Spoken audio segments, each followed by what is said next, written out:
উকিয়ায় বিজিবির অভিযানে ৩ লাখ ইয়াবা উদ্ধার, যার আনুমানিক মূল্য ৯ কোটি টাকা।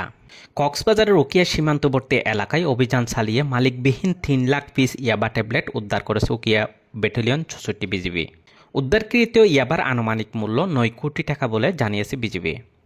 বিজিবি সূত্রে জানা যায়, বৃহস্পতিবার ৪ জুন রাত 10:30টার দিকে গোপন সংবাদের ভিত্তিতে পালংখালী বিওপির একটি বিশেষ টহল দল সীমান্তবর্তী গুইজারখাল এলাকায় অবস্থান নেয়। রাত আনুমানিক 10:40 দুইজন সন্দেহভাজন ব্যক্তিকে মায়ানমার থেকে বাংলাদেশের অভ্যন্তরে প্রবেশ করতে দেখে তাদের চ্যালেঞ্জ করে বিজিবি।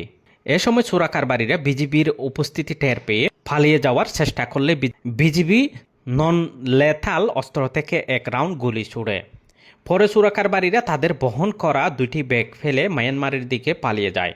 পরবর্তীতে ঘটনাস্থলে তল্লাশি চালিয়ে পলিথিনে মোড়ানো খালি রঙের প্যাকেটের ভেতর থেকে নীল রঙের বায়ুরোধী প্যাকেটে রাখা 3 লাখ পিস ইয়াবা উদ্ধার করা হয়।